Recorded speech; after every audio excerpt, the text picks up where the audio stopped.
A partir desse momento, nós voltamos ao estudo do Reason Above All. O capítulo 17 é um capítulo interessantíssimo. Ele tem esse título interessante, chamativo de Moshe, me fala do seu cajado. Mas o tema desse capítulo é um material que dentro da literatura judaica clássica, por incrível que pareça, é a maioria dos materiais da tradição judaica clássica. Eu digo isso porque raramente se pensa desse modo, se tem esse olhar quando se pensa na literatura rabínica. Geralmente, quando se pensa na literatura rabínica, por causa de outras religiões nos definirem, né? Se pensa em coisas relacionadas à lei, obras jurídicas, né? Se coloca aí o Talmud na história como sendo o maior exemplo de literatura, como se o Talmud inteiro fosse ou se resumisse a uma obra jurídica. Mas aí bastaria ler o livro para descobrir que não é isso. O Talmud tem um material que se parece com aquilo que as pessoas estão acostumadas a chamar de material jurídico. Falar de leis, costumes, regras, tem. Mas ele não é exatamente um material jurídico, né? Ele é muito mais que isso, um material anedótico. Então a literatura judaica clássica, na verdade, ela tem como maior expoente o Midrash.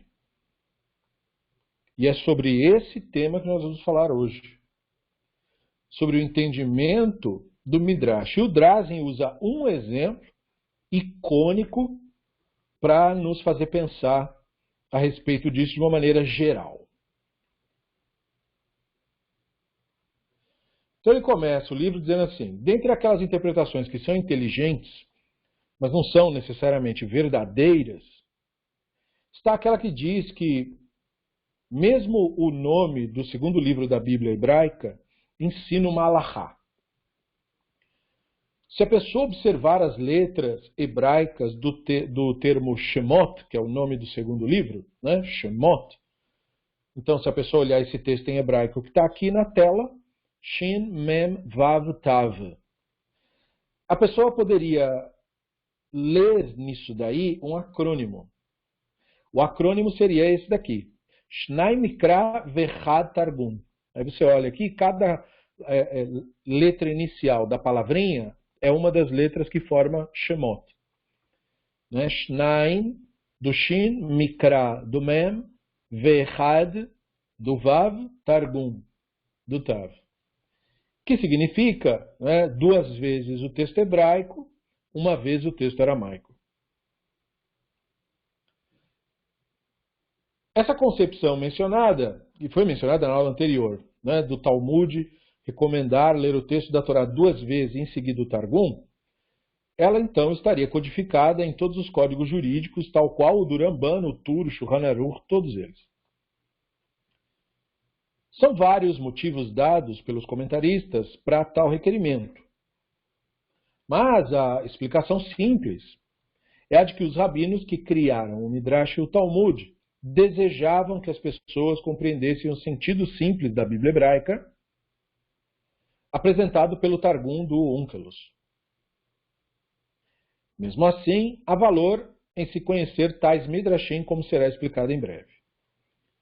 O Drazen começa com essa reflexão para nos fazer pensar um pouco sobre a nossa valoração dos materiais que nós analisamos. Há uma enorme confusão, uma verdadeira postura de se idolatrar livros, especialmente, mas não só, mas especialmente em quem vem de fora da nossa cultura e começa a ter acesso aos livros do judaísmo e tal. Como ele vem, em geral, de uma tradição que praticamente presta culto para a Bíblia fala, a Bíblia diz, a Bíblia é isso, a Bíblia é aquilo, eu sigo a Bíblia, não sei o quê. o cara traz esse tipo de postura para dentro do nosso ambiente cultural. E essa ideologia não encaixa bem na nossa cultura.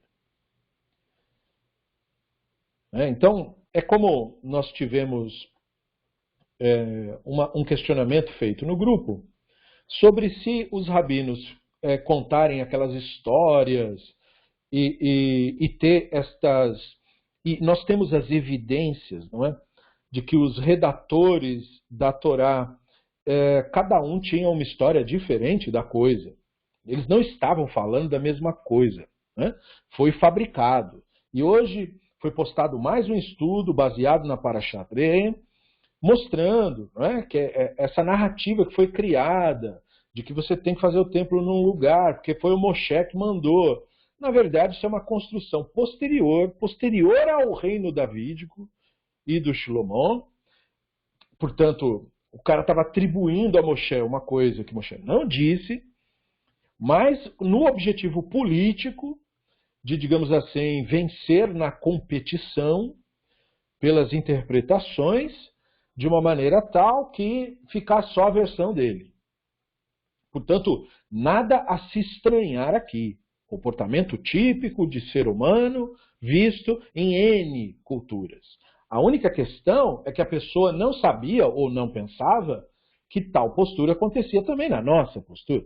Porque geralmente aponta o dedo para o outro, não olha para dentro de si. No caso, para dentro da própria cultura, com o mesmo olhar crítico que faz com outras.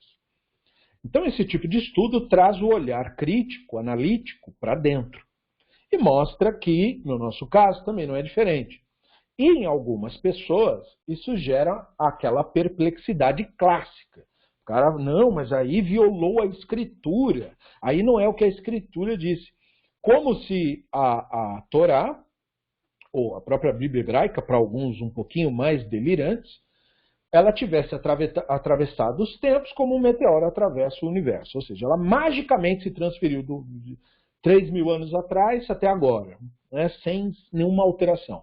Isso é uma completa e absurda até fantasia. Nem no texto você tem esse tipo de afirmação. Né? Muito mais e além, você não teria esse tipo de ideia se estudasse com a devida atenção.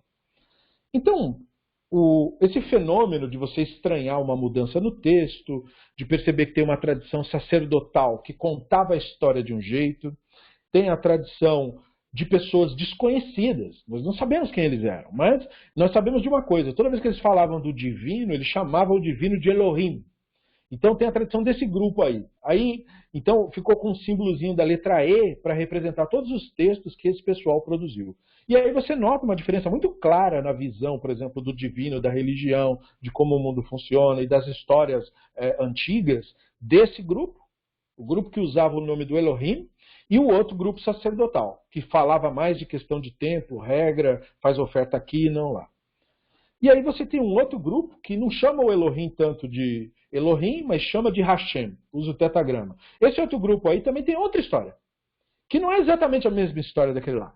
Não é nem o mesmo patriarca. Um aqui tem um patriarca, aquele outro tem outro patriarca, mas é mais ou menos a história. Um acrescenta detalhe, outro tira detalhe.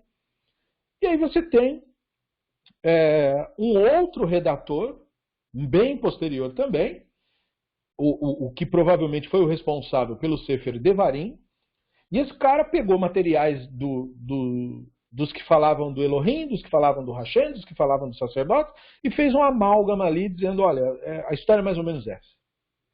E depois de tudo isso, ainda vieram outros redatores ainda, dizendo, não, vamos mudar aqui, vamos organizar a história assim, vamos botar esse como pai desse e esse como primo daquele.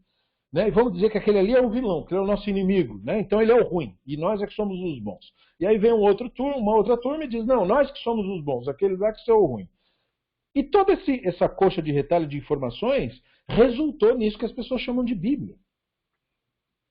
Então, não é de maneira nenhuma um texto coeso, e nem poderia ser pela maneira como ele foi produzido. Então as evidências assim são abundantes para isso. Então, para a pessoa não saber disso, ele realmente nem começou então assim na investigação realmente da Bíblia hebraica, dos seus fundamentos, da sua origem, realmente é alienado de tudo isso. E aí sim, sendo totalmente alienado desse assunto, e pode ser por qualquer razão, pode ser porque não teve interesse nisso, ou também pode ser porque se ocupou na vida com outra coisa, não focou nisso daqui, então não sabe, né? Não tem culpa. Mas tem que saber, tem que aprender se quiser, né? Se quiser entrar nesse universo para, enfim, formar ideias com isso, tem que saber desses fatos, né? Tem que saber por quê. Por que o estudo acadêmico leva a tais conclusões? Ué, porque as evidências levam para tais conclusões. Ora, não é? Ninguém está inventando nada. Se alguém inventou alguma coisa, foram eles. Eles é que inventaram histórias e agora a gente está vendo que as histórias não batem. Não é? E aí quando você chega nisso e a pessoa não tem esse tipo de hábito, a pessoa pergunta, mas aí é uma violação, porque o Moisés falou que não pode alterar, não pode adicionar nada e nem subtrair. E isso aí, simplesmente, o texto, na verdade, sobre isso é até claro. O texto está falando de mandamento, né? Sobre isso que eu te ordeno, fala. Você não acrescentará nada e nem de... Então, está falando de ordenanças. Sobre o que eu te ordeno, você não acrescentará. Não está falando de história, das histórias. Com isso em mente, nós então observamos esse comecinho do livro do Drazen. E olha que bonitinho, né? Então, quer dizer... O segundo livro da Torá chama-se Shemot. Qual o motivo dos livros da Torá terem os nomes que têm? Porque na tradição dos hebreus se colocava o nome do livro de acordo com a primeira palavra do livro. E eu devo até corrigir o que eu falei de tradição dos hebreus, porque essa tradição era comum em todo o Oriente Médio. Assírio fazia a mesma coisa. Não é? Os babilônicos depois fizeram a mesma coisa. Então, quer dizer, não é nada exclusivo dos hebreus. Mas tinha esse costume aí, vamos colocar o nome de um livro, as primeiras palavras do livro são o nome dele. Não era uma coisa de você ler, entender o conteúdo, e daí você inventa o nome do livro de acordo com aquele conteúdo que você entendeu. Isso porque se imaginava nessa cultura que cada pessoa lê um livro, cada pessoa conclui uma coisa diferente. Então o livro vai ter o quê? Vai ter muitos títulos de acordo com quem lê?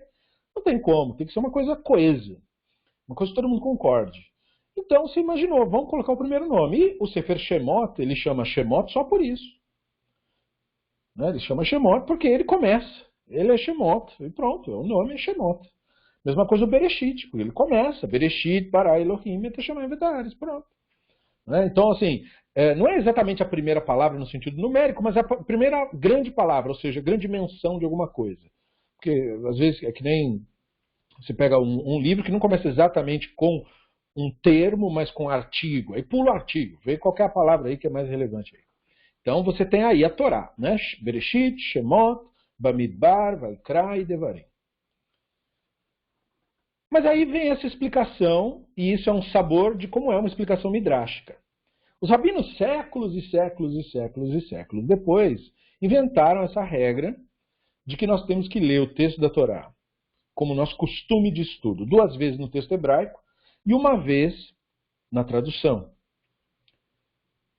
Quando a Torá é imaginada naquele período anterior, não tinha essa necessidade. Mas os rabinos acharam que essa necessidade nascia posteriormente. Então, eles criaram esse acrônimo. Eles disseram, olha só, há uma alusão do que nós estamos falando no próprio texto. Você pegar Shemot e você olhar cada letra, dá para falar Shnai Mikra Vechat Targum.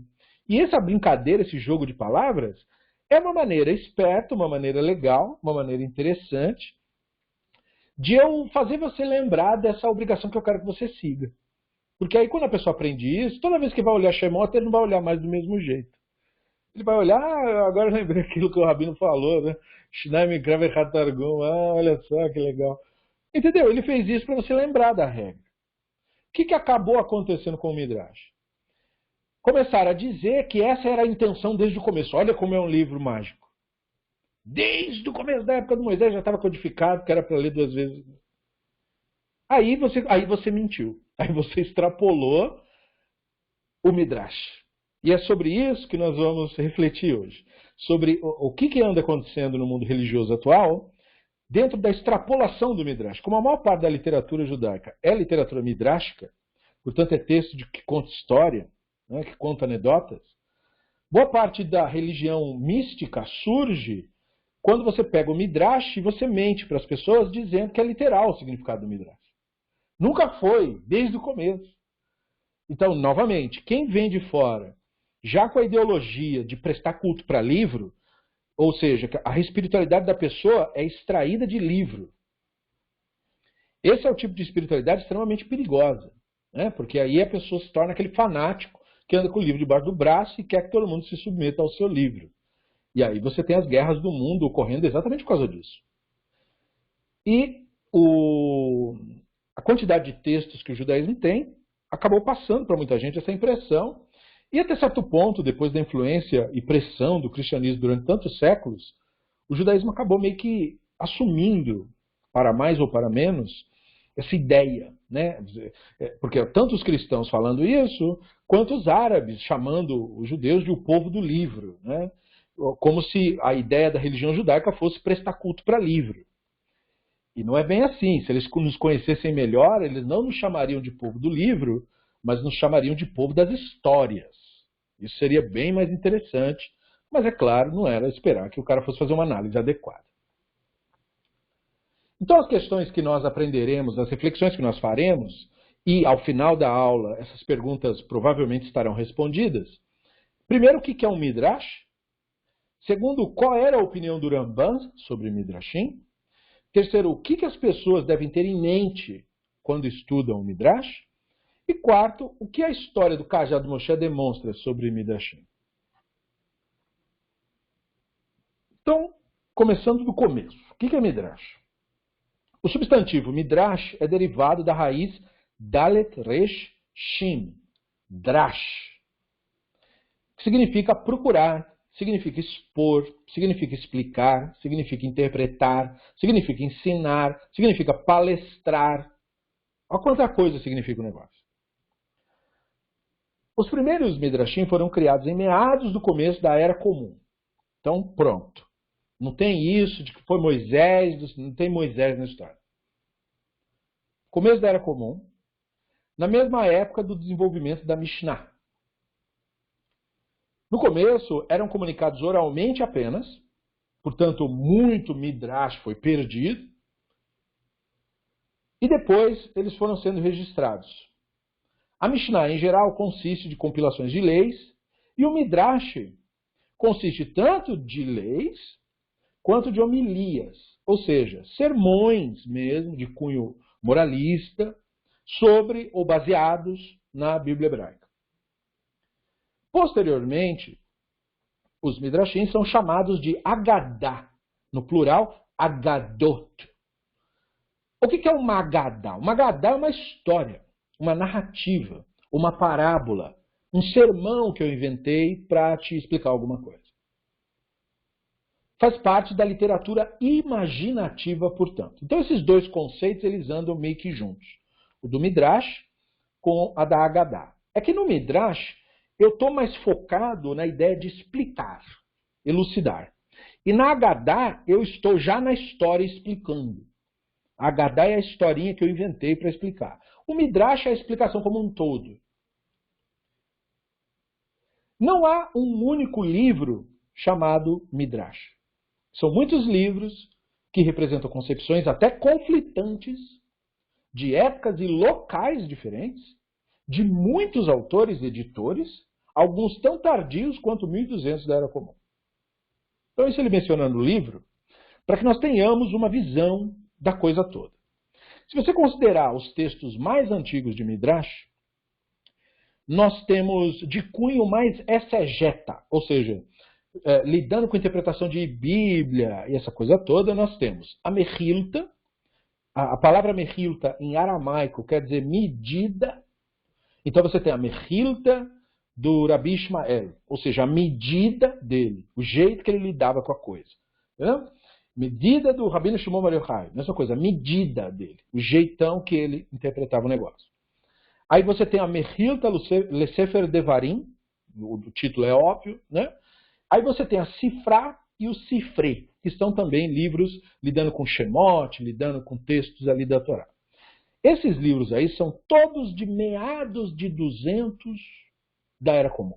Então eles são os mais antigos.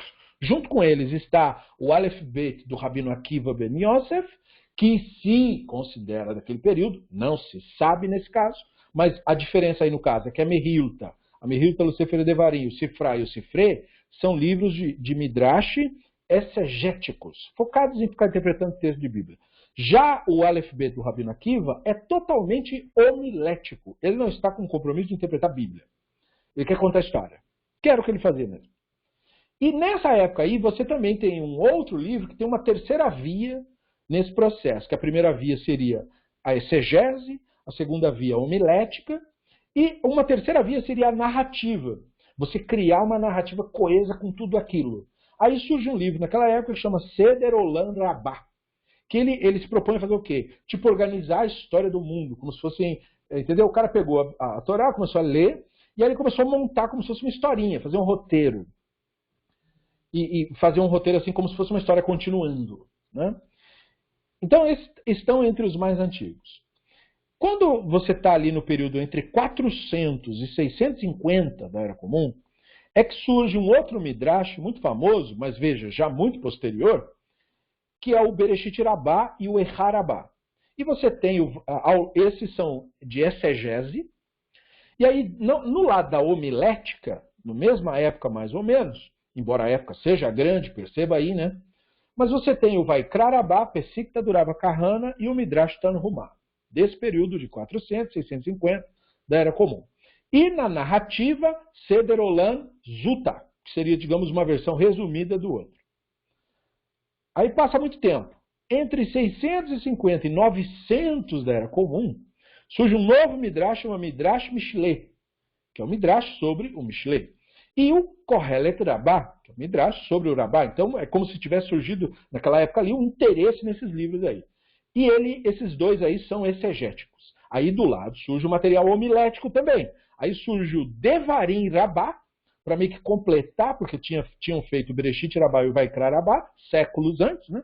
Aí trouxeram aí o Devarim Rabbah. É homilético. Embora o livro de Devarim seja um livro cheio de leis e tal. Então, mas esse material não é de lei, é um material homilético, conta história. Aí junto surge o Pesikta Rabbah e o Avot de Rabi Natan.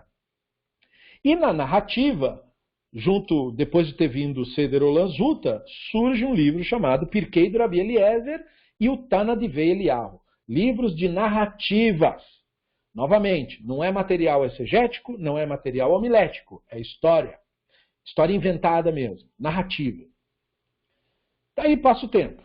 Entre o ano 900 e o ano 1000, e tudo isso é estimado por pesquisadores, aberto a debate, mas essa é a média, você tem o Midrash Terrilim, que surge, o Shemot Rabbah, completando aquela antiga coleção, que tinham feito lá no 400 o Bereshit Rabbah e o Vaikra Rabbah. Depois, no 600, fizeram o Devarim Rabbah. Agora aí trouxeram o Shemot Rabbah, já para o lado do 900.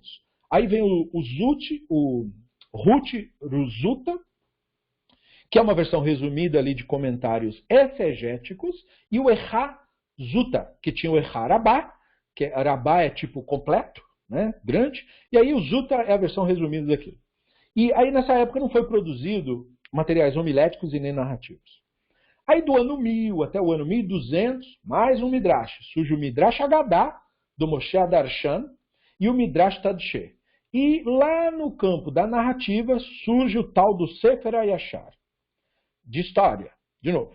E depois disso, aí depois de 1200, aí vem Yalkut Shimoni, que é muito citado, Midrash Hagadol, En Yaakov e Bamid Barabá, completando então a coleção dos Midrashim Rabbah. Bereshit Rabbah, Vaikra Rabbah, Shemot Rabbah, o Bamid Barabá, depois, para completar, e o Devarim Rabbah. Então veja, tudo fora de ordem, tudo fora de época, não vieram do Sinai, nada disso. Foram criados em épocas muito, muito específicas e com objetivos específicos que tem muito mais a ver com a época e dimensão cultural que proporcionou o surgimento dessas obras do que com o que a religião hoje quer dizer. Tem muito mais a ver com aquele período. E com os problemas que eles tinham para resolver naquela época.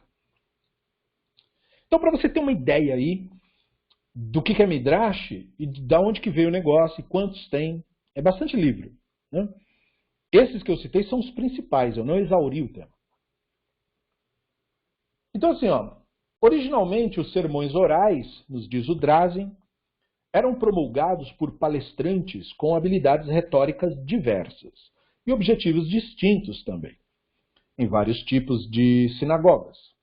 Estes sermões acabaram compilados e publicados por editores igualmente distintos e de pensamento diferente, que adaptavam o material de acordo com a sua visão particular. No mundo antigo não tinha essa ética de eu transmitir um saber tradicional de acordo certinho com o que foi falado.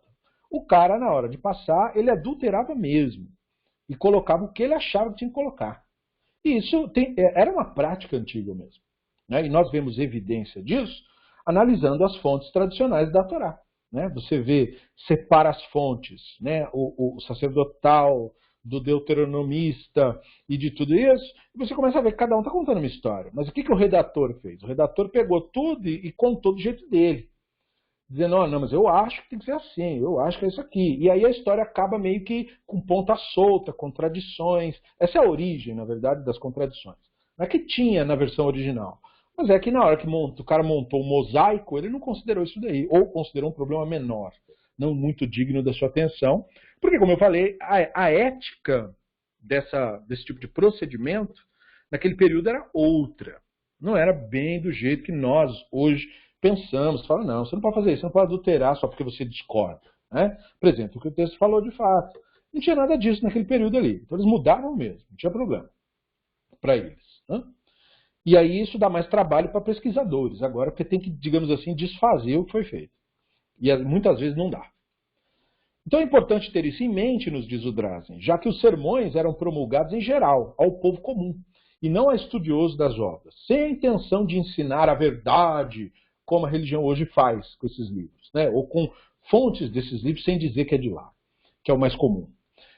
Sobre o mundo em geral, mas algum conceito religioso em particular de acordo com aquele específico indivíduo. Geralmente materiais do Midrash, eles não são tratados com a exatidão que nós desejaríamos. O que eu quero dizer com isso?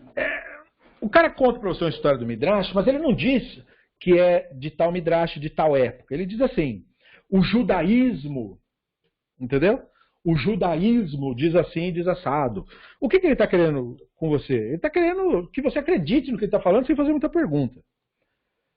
Então ele diz, o judaísmo diz isso, o judaísmo diz aquilo. Mas não é bem assim. Porque quando você tem um Midrash que diz algo, você tem outro que diz o contrário. Mas essa parte ele não quer que você saiba, ele quer que você escute o que ele está falando e fale amém. Não é? Então, entende? Senão fica muito complicado. E como ele sabe que a maior parte do público não estuda mesmo, então passa batido. Ou então, outro jargão, fora esse jargão, o judaísmo, tem também aquele assim, a nossa tradição, diz assim, ó, sabe? Tem muitas coisas que a tradição fala em comum, é verdade. Mas quando se trata de temas midráshicos, por exemplo, historinhas de Bíblia, ou o que aconteceu em determinado cenário bíblico, geralmente você tem mais de uma história sobre isso. Vocês estão tendo já essa experiência com os textos do Talmud, né? O cara fala, não, ele contou assim, alguns dizem que foi de outro jeito. Né? Então, alguns dizem que ocorreu assim, outros dizem que ocorreu assado. O que quer dizer isso? Que é um midrash. Que isso não é eu não estou transmitindo uma verdade para vocês. Estou contando um conceito geral que estão falando por aí. Né? Então, o Drazen nos esclarece que a natureza do midrash é essa. Esses sermões, ele diz, prezam por ser histórias interessantes, que demonstrem inteligência, como, né, você construir aquela mnemônica com a palavra Shemot, é um negócio esperto, inteligente, né? O cara pensou nisso, né? Então, tem um bom uso da retórica envolvida aí, e são anunciados de um modo exagerado, até pitoresco, para ensinar lições morais e prender a atenção do público. Né? Isso aqui era o equivalente a entretenimento no mundo antigo. Você vai, conta uma história espalhafatosa, mas não tão espalhafatosa que o público desconsidere, e nem tão literal que fique desinteressante. Então você cria um ambiente misterioso e mágico ali para que os pobres, para que as pessoas simples ficassem encantadas com o que você está falando. Era um meio de vida isso. E foi, né? E eu até diria até hoje. Né? Então o palestrante era às vezes tão bem sucedido que a sua invenção passava a ser considerada verdades literais, e aí isso criava problema. Não exatamente na mesma época em que ele vivia, mas, por exemplo, é um dos principais problemas da religião hoje. É justamente esse papel que a religião tem de inverter os fatos, ou desprezar os fatos, em detrimento de crenças que negam, né, que são negados pela realidade. Não usando a realidade como barômetro da verdade, sistemas religiosos promulgam mentiras deslavadas e usam como justificativa para suas mentiras o fato de que elas estão escritas em livros antigos. Como que aí usa a falácia do escocês. Né? Qual é a falácia do escocês? É aquela que diz assim, o escocês de verdade é o que faz isso, faz aquilo. Entendeu? Isso é uma falácia. Né? Por quê? Porque a pessoa atribui uma determinada ação que não necessariamente é a ação de um escocês. Então é a mesma coisa. O judeu de verdade é o que acredita piamente no Midrash. Não é verdade. Spinoza era judeu e não acreditava no Midrash. O Ramban era judeu e também não acreditava no Midrash. Então não é assim, não é verdade isso daí. Isso aí chama-se falácia do escocês. O verdadeiro é o que faz como eu estou falando. Não é. Isso é mentira. Aí se a pessoa usa essa falácia, ele já está mostrando a má fé. Aí é má fé. Deve ter alguma intenção escusa por trás. Geralmente é para vender alguma coisa. Essa, em geral, é a extensão escusa, porque o Deus da religião é o dinheiro. Né? Portanto, o Midrash só gera problema quando o Midrash ele é substituído pelos fatos. Aí ele gera problema. Porque como há uma liberdade para você criar uma história interessante, essa história pode ir para qualquer lugar. Você não tem que ficar pensando nas consequências caso alguém acredite literalmente no que você está falando. Não. Se alguém acreditar literalmente no que você está falando, essa pessoa é doida. Ela tem que procurar tratamento. Isso não pode ser um impedimento na sua criatividade. Seria como você criar uma história de fantasia, mas falar, não, mas eu não posso falar isso. Não posso falar que tem um cara que voa. E um amigo seu dizer, mas por que não? Vai que alguém acredita e pula mesmo de um prédio. Ué, mas isso não é culpa sua, né? Se tem um maluco que quer pular de algum lugar e vai usar a sua história como justificativa, por que você é culpado disso? O cara ia fazer isso de qualquer maneira, com qualquer outra história. Não tem como você impedir isso daí. A mesma coisa, o Midrash, ele não tem a intenção de criar uma religião. O objetivo dele é encantar através de uma bela história, não é? De uma bela comparação. E é claro, usando elementos linguísticos, usando texto, usando pedaços de texto, mas não com o compromisso de transmitir nenhum tipo de verdade. Bom, qual era então a visão do Ramban sobre isso? Qual teria sido a abordagem do Ramban aos Midrashim? O Ramban, diz o Drazen, lida com o valor dos Midrashim na sua introdução ao capítulo 10 da Mishnah de Sanhedrin, na introdução ao Perek Helek. Isto é legal ele mencionar isso, porque assim, isso é um tema importante na nossa religião. É uma pedra de tropeço para muita gente, principalmente quem vem de fora. Mas não só, porque muitos judeus são criados com ideologias muito parecidas com o catolicismo. Né? Porque há uma influência fortíssima, principalmente do judaísmo que veio da Europa. Né? Então eles são também do tipo sola escritura, sabe como é? E adoram o livro, prestam culto para o livro, entendeu?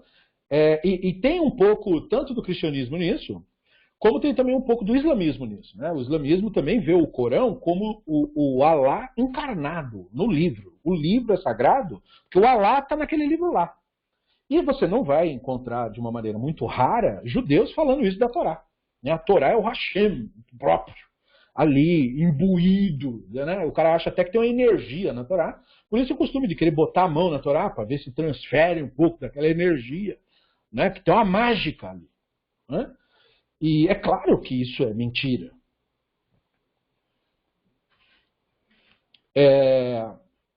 Então, note bem o seguinte. O Ramban transmite esta abordagem do Midrash, dizendo que as diferenças interpretativas do Midrash está nas pessoas, em quem as pessoas são. Aí o Ramban diz assim, tem 3 tipos de pessoa que lida com a questão do Midrash. Né? Então ele fala assim, o primeiro tipo é o maior. Esse tipo aí é composto por pessoas que têm certeza de que os Midrashim falam verdades. Aí ele deixa claro que tais pessoas são tolos. Ou seja, tolos não no sentido, eu estou xingando ele de tolos. Ele quer dizer assim, tolo no sentido do nosso livro. Sabe quando Shlomo diz assim, não faça oração de tolo, não siga pelo caminho dos tolos? O Rambam está dizendo, ele está falando dessas pessoas, pessoas que agem assim. É isso que ele quer dizer com tolo, não no sentido, eu estou xingando eles de tolo. Eles são os tolos dos quais o nosso livro fala. Quando diz, os tolos, é esse pessoal. Pessoal que lê Midrash como se fosse as verdades eternas. Ou seja, não sabe lidar com história, basicamente. Aí ele diz que tem um segundo tipo de pessoa, que também é numeroso, e portanto você já percebe aí quem é que é a maioria, que é o de pessoas que reconhecem que Midrashim não são verdades, mas erroneamente pensam que outras elaborações rabínicas teriam o mesmo teor, que também não são verdades. Eles acabam rejeitando toda a literatura rabínica por causa disso. E este inclui eles também na alcunha de tolos. Então aqui ele está falando basicamente de um problema que ele tinha lá no Egito, que eram com os judeus chamados, né, de Mikraim. Né? Eles são chamados de Mikraim, e aí tem um apelido pejorativo para eles, que é o de Caraítas, que é aquele pessoal que também é igual ao cristão, é só a escritura. Eles rezam para o livro, eles prestam culto para o livro. Né? O livro tem os poderes mágicos, eles são focados no livro. Então, como eles são focados no livro, eles não sabem lidar com histórias. E aí eles tiveram um problema enorme com os rabinos criando histórias inventivas e tal. Por quê? Porque você não pode falar nada para esse cara, entendeu? Ele é do tipo de pessoa que você fala, você sabe, eu vi um filme tão legal, chama Star Wars, a pessoa tem uma nave, sai viajando para planetas, aí o cara vai dizer assim para você, tá, mas não existe nave. Eu sei, amigo, é um filme, né? Eu acabei de dizer, é um filme, é uma ficção. Não, mas se não é verdade, então não interessa. Percebeu? Porque ele não sabe o valor da arte, ele não sabe o valor da argumentação, ele não sabe o valor do lúdico. Então ele lida com o divino como se fosse assim, porque como ele literaliza o livro, ele acha que está então valorizando a verdade, eu só acredito no que é de verdade. Ou seja, ele ignora o fato de que nem mesmo o livro que ele está na mão é para ser tratado desse modo. Então é um pessoal que também vai rejeitar o estudo acadêmico, porque o estudo acadêmico vai revelar que a crença que ele dá, os poderes mágicos que ele atribui ao livro são falsos, mas aí, ou seja, ele escolheu um grupo de livros para prestar culto e rejeita outros, mas sem nenhum tipo de critério lógico. É uma questão de, eu quero brigar com a sua turma. Então esse é o segundo grupo. Tem o que acredita cegamente em tudo, o Rambam diz, e tem o que duvida cegamente de tudo. Ou seja, não consegue perceber as nuances, a sabedoria que está por trás do negócio. E aí ele diz, o terceiro e último grupo é tão pequeno que não dá nem para chamar de grupo. Esses são os que compreendem os Midrashim, nunca tiveram a intenção de falar verdades, portanto a maior parte da literatura produzida, né? Mas eles funcionam como sermões, eles provocam reflexões e compreensão que são indicadas. Esses indivíduos são o que ele considera inteligentes. Eles sabem que devem ignorar a aparência externa das histórias para aproveitar a riqueza interna contida. Então, ele está falando de sábios, né, em geral. Porque sábios em geral, quando você pega a análise dos sábios do Talmud e tal, você nota que eles conseguem transcender o texto.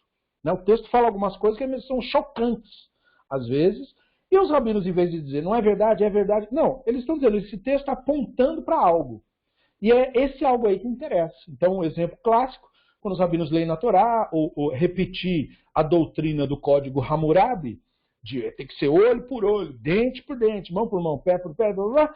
Eles não leem só aquele pedaço, eles leem aquilo com todo o resto.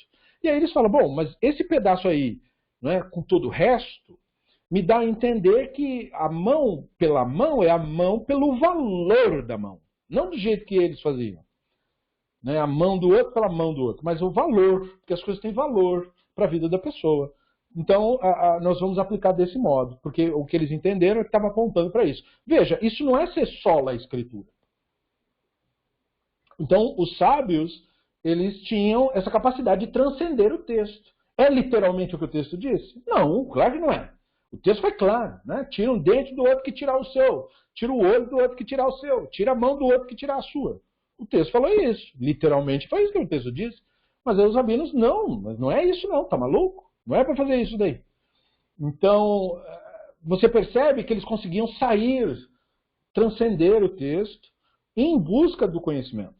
Então eles não prestavam culto para o livro, porque se eles fizessem isso, eles não poderiam. Não, mas estás questionando a escritura. Eles não tinham problema nenhum em questionar a escritura. Né? Diversas vezes os rabinos, não, mas Moshe falou isso, o santo não concordou com ele não. E aquilo ali que ele falou, esse aí, ele não queria, mas o santo queria, porque eles não concordavam sempre. E para eles tudo bem imaginar isso, entendeu? Imaginar o Moshe em conflito, imaginar o Moshe falando uma coisa diferente, eles davam justificativas. Nós vimos lá, né? O Hashem falou para ele acerca da meia-noite, mais ou menos meia-noite, os rabinos dizem, não, se foi o Hashem que falou isso daí, ele deve ter falado meia-noite mesmo, né?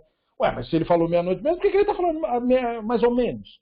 E aí eles explicam, não, ele deve ter tido a intenção de, os caras vão errar e depois vão falar que eu sou mentiroso. Então eu não vou falar do jeito que eu ouvi, porque eles não vão entender mesmo. Vou falar de outro jeito. Então perceba, quando você cogita essa possibilidade, o que você está cogitando? Você está cogitando que o profeta não disse exatamente o que ele escutou. Ele adaptou de acordo com a nossa ignorância. Isso é uma dica. Isso é uma dica importante. Eles fizeram isso espontaneamente. Estão mostrando que eles eram assim. Certo? Eles não estavam dizendo, estamos seguindo a regra. Não, eles falaram, isso aqui é natural, né? Não é possível que você vai achar que foi isso mesmo.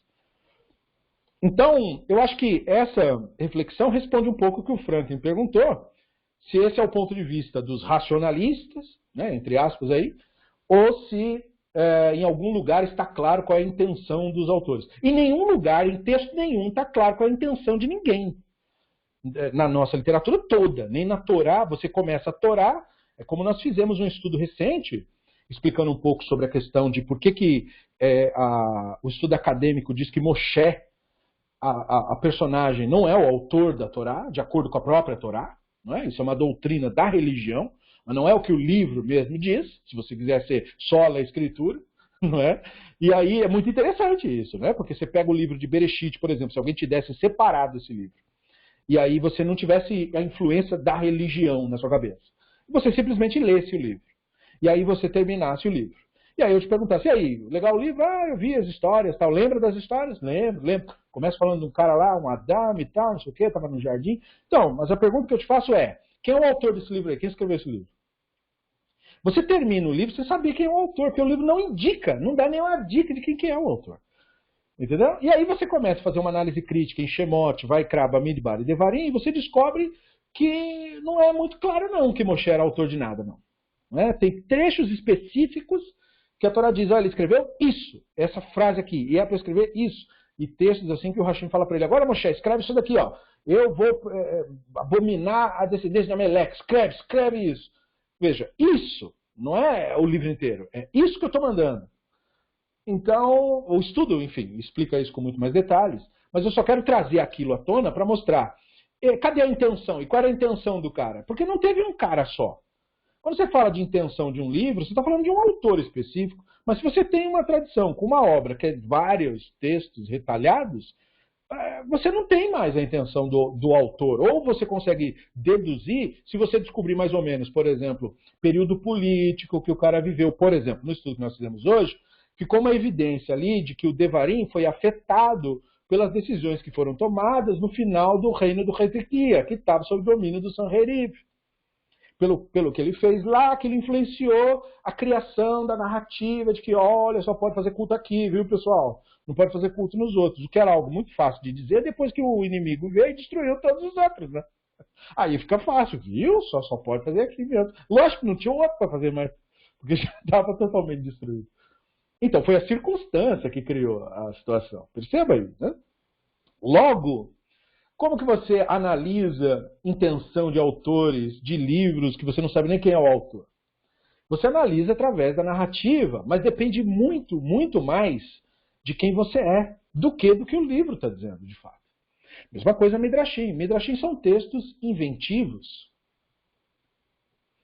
O Franklin fez uma observação deveras interessante. Então, esses textos são iguais ou semelhantes àquelas figuras que psicólogos usam para mapear características psicocomportamentais dos indivíduos. Você chegou muito próximo da questão, né? Eu nem transmitiria tanta sofisticação assim, mas com certeza nós poderíamos atribuir aos sábios pelo fato de que o Midrash é provocador, né? A Torá toda é provocadora, sejamos francos, né? O texto da Torá, ele foi elaborado, essas pessoas que elaboraram esse texto, eles queriam provocar a pessoa, fazer a pessoa, né, cutucar ela em alguma coisa. É que o problema é que ela usa elementos culturais que para nós hoje significam muito pouco. Então, primeiro você tem que aprender quais eram os elementos culturais da época para você receber, digamos assim, um impacto necessário. Por exemplo, a Torá dizer que a pessoa que foi tentada por uma cobra. Para você isso não quer dizer nada. Para mim isso não quer dizer cobra. Por que meteu cobra na história? Por que não foi um corvo? Por que não foi um boi? Por que não foi entendeu? Por que cobra? Por que não foi um escorpião, uma aranha? Então, é que lá cobra tinha que ser cobra. Porque tinha o Egito, tinha o Uraeu que o faraó usava na cabeça, tinha os elementos daquela cultura. Eu preciso daquele elemento lá. Se você não tiver essa noção cultural, passa batido. Entendeu? Aí o que acontece? Você acaba depois caindo na conversa de que aquilo ali quer dizer que tinha uns homens cobra. Entendeu? Você cai em loucura. Porque não tem nenhum básico do que estava acontecendo ao redor ali, para poder entender a narrativa. Então, tem disso que você está apontando, né? E o Midrash, portanto, ele não é que ele é um texto difícil, complexo, nada disso. É um texto simples, é um texto feito para ser simples, porque era para a pessoa simples entender. Só que o rabino que era autor daquela homilia, ele não tinha esse compromisso, ele não estava, digamos assim, trabalhando como se fosse um psicólogo. Ele estava se permitindo certa liberdade de acordo com uma inspiração de momento que ele estava tendo mesmo. Mais ou menos como ocorre hoje, quando nós estamos conversando de maneira descontraída. Certo? E você e de repente vem uma piada na sua cabeça, você conta a piada, o pessoal ri. É isso que você quer, não é? Você quer criar uma conexão entre você e os seus amigos. Aí você conta alguma coisa engraçada, fala uma frase de efeito. O que você fez como ser humano? Você criou um elo entre você e os seus ouvintes. Certo? Você quer... o ser humano tem, não é, essa tendência natural de querer se conectar com os seus colegas. Os rabinos, portanto, estavam fazendo isso com aquelas pessoas.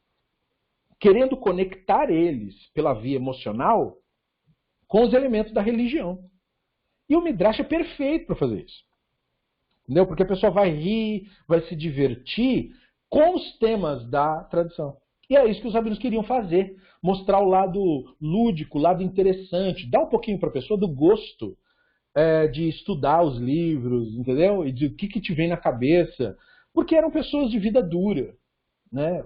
Não eram aristocratas, era gente sofrida, muitos escravos, né? E viviam vidas muito duras. Então, assim, qual é a beleza disso tudo? Para que eu vou perder tempo com isso daí? Entendeu? E o Midrash provia o colorido de todo aquele material. A pessoa ficava com aquilo na cabeça, era divertido. A pessoa conseguia sorrir em meio ao mundo horrível que ela vivia.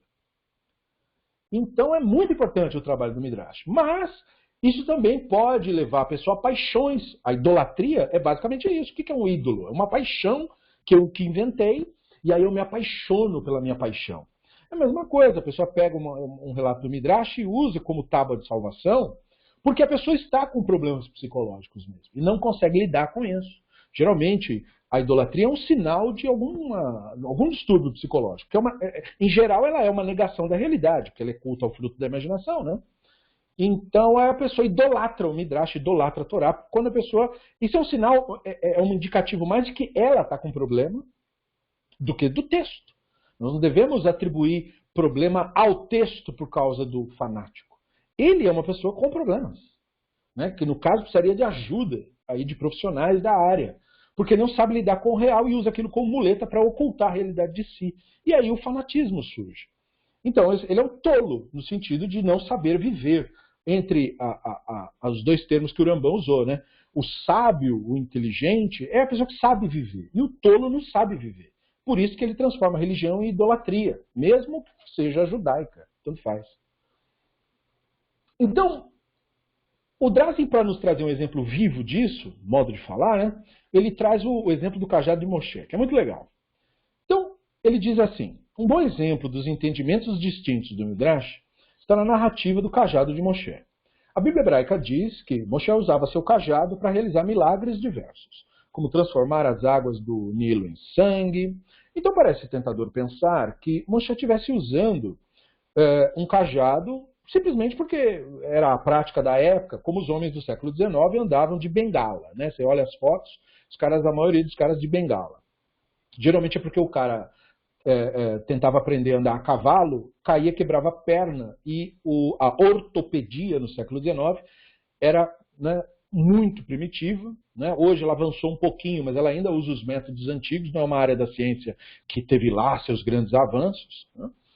Exceto na área aí da prótese e da robótica, que está começando a inovar, mas, né, ossificação, essa coisa toda, os pinos que hoje temos, naquele período não tinha nada disso. Então quebrou a perna, o osso curava errado, o cara colocava mais ou menos, nunca mais o cara andava direito. Então era muito comum no século XIX homens de muleta, né, com aquela bengala ali, parecia, o pessoal acha que é até charme, o cara está de bengala. Não, é que ele está a perna quebrada mesmo, não era charme não. Até porque quem é que por charme vai ficar carregando um trem, por exemplo, para baixo, né? Então, também lemos que Devarim 20, né, nos diz que todos os líderes israelitas tinham cajados também. Então parece que era uma coisa da moda, né? Tudo bem, nós podemos pensar isso. Seria uma explicação simples, seria uma explicação plausível, né, cultural, tudo bem. Ibn Ezra ofereceu outra concepção racional. Ele declarou que mesmo se uma pessoa comum não caminhasse por aí com uma bengala, nós temos que lembrar que Moshe era uma pessoa idosa. 80 anos ele tinha, quando ele fez lá o seu primeiro milagre, por assim dizer, perante o faraó. Então ele está usando uma bengala porque ele era velho, gente. O Ibn Ezra, imagina, você está na sinagoga dele. Ah, por que ele usava um cajado? Porque ele era velho. Olha essa, que pergunta tola. Velho, ele não conseguia andar como todo mundo jovem, sair correndo por aí. Se ele cai, quebra, nunca mais cura. Então tem que andar de bengala. Então o Ibn Ezra resolvia a questão com uma simplicidade encantadora, né? Bom, mas seja como for, essas são elucidações razoáveis, seja o motivo cultural ou o motivo da idade, para lidar com essa questão de por que o Moshe andava com o cajado para cima e para baixo. Veja, com essas visões das coisas, eu não tenho necessidade de ficar desenvolvendo, por exemplo, ideias sobre qual é a origem desse cajado aí, né? Que cajado era esse? Mas, mesmo assim, o Midrash mexeu nesse negócio. E aí é que é legal. O que o Midrash diz sobre isso? Então, nós temos uma obra chamada Pseudo-Yonatan, já foi mencionada aqui entre nós, né? A tradução midráshca da Torá, chamada Pseudo-Yonatan, se relaciona a um conto inventivo interessante. O texto da Bíblia hebraica diz que Moshe matou um egípcio, que ele havia visto maltratar um hebreu, e que outro escravo hebreu havia visto o ocorrido. Por isso, ele foge do Egito, temendo que o escravo informasse as autoridades egípcias sobre o incidente, todos conhecemos a história. Moshe chega em Midian assim, né? Até aí nós conhecemos. Aí o Midrash, Pseudo-Yonatan, diz o seguinte. Bom, Ureuel, que era o pai do Itro e avô da Tzípora, descobriu que Moshe fugiu do faraó. Pegou ele e jogou num poço. E ele passou 10 anos preso lá. Ele agiu como se ele fosse polícia, mas por alguma razão resolveu não aplicar pena capital, geralmente a pena para assassinato naquela época, e pegou 10 anos de cadeia. Menos cadeia do que hoje em dia, por ter matado o egípcio. E aí, quando os 10 anos de confinamento terminaram, a Tzípora é quem alimentava. O Midrash ainda faz questão de dizer isso. Não, mas ele não ficou sem comer lá, não. A Tzípora alimentava ele lá secretamente durante 10 anos. Era um poço. Então vai pensando aí como seria ficar 10 anos dentro de um poço. Vai pensando aí. E aí, passou os 10 anos, acabou o confinamento, Ureuel libertou ele. Aparentemente, para ele, matar uma pessoa é 10 anos de cadeia, lá em Midian. Aí Moshe foi até o jardim de Ureuel, e lhe agradeceu pelo que fez, rezou para o Hashem, que lhe fez milagres e outros grandes atos para o Ureuel. O Hashem aprovou 100% o que aconteceu. Aí, ele viu o cajado, que estava no jardim, que havia sido criado no crepúsculo, né? Então esse Midrash está considerando a origem da humanidade há 6.000 anos atrás, blá blá blá, essa história. Aí, ele foi capaz de estender a sua mão e tomá-lo imediatamente. Ou seja, aparentemente outras pessoas não conseguiam fazer isso. E aí ele usou depois aquele cajado para dividir o mar, fazer a água fluir da rocha, enfim, todas as mágicas. Depois, Moshe decide ficar com seu outrora carcereiro, Reuel, e o Reuel lhe deu Tzípora, filha do seu filho, como esposa. O pseudo-Yonatan, comentando Shemot 14:21, descreve que tinha uma inscrição no cajado de Moshe. Né? Lá, ele diz que lá estava escrito o grande nome, o nome do Hashem, e tinha 10 sinais com os quais ele feriu os egípcios, e estava o nome dos patriarcas, Abraham, Isaac e Jacob, e as matriarcas todas, né? As 6 matriarcas e as 12 tribos também, estava tudo ali, estava tudo escrito ali. E aparentemente ter esses nomes escritos na vara conferia para a vara poderes mágicos. Então, pseudo-Yonatan. Aí você tem o Zohar falando a mesma história. Então, o Zohar também, que é uma obra inteira de Midrash, né? Porque o Zohar é uma obra do século XIII, mas mentem dizendo que foi Shimon Bar Yochai que fez. Ele diz que o Moshe emprestou o cajado para os espias, quando eles foram para Canaã, porque justamente o nome divino estava escrito no cajado e protegia com poderes mágicos aí. Era mais ou menos como aquele cajado do Gandalf, do Senhor dos Anéis, né? Que ele apontava assim na direção de alguém, saía um raio de luz e jogava a pessoa longe. Aí tem o Pirkei de Rabi Eliezer. Aí o Drazen diz assim, bom, deve ser notado que o pseudo-Yonatan carece de informar o leitor aonde é que estava o cajado desde o tempo da criação até Moshe. Também não diz como é que ele foi parar lá no jardim do Reuel. Né? E por que ninguém conseguia tirar do jardim e só Moshe conseguiu? Pula tudo isso daí. O Midrash chamado Pirkei de Rabi Eliezer notou isso, e olha como é Midrash, e preencheu essa lacuna aí, para deixar a narrativa, digamos assim, mais dramática. Então, como o Pirkei de Rabi Eliezer fez? Esse Midrash foi composto em meados do século IX, enquanto o Targum do pseudo-Yonatan, embora tenha sua data disputada entre acadêmicos, seja ali de meados do século VIII, ou alguns dizem século XVI, não há um consenso sobre isso. Bom, assim, não tem como determinar qual dos volumes copiou de quem, não dá para saber, dado o debate sobre a data e tal, e tal, e tal.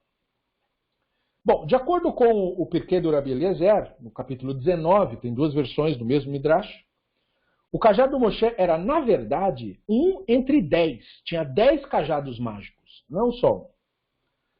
E de acordo com outra opinião, era 1 entre 14. Tinha 14 cajados mágicos. Então dá para achar os outros ainda. Porque é mágico, ele não apodrece, não estraga. Né? E eles faziam parte de itens que a divindade teria criado na sexta-feira, no crepúsculo.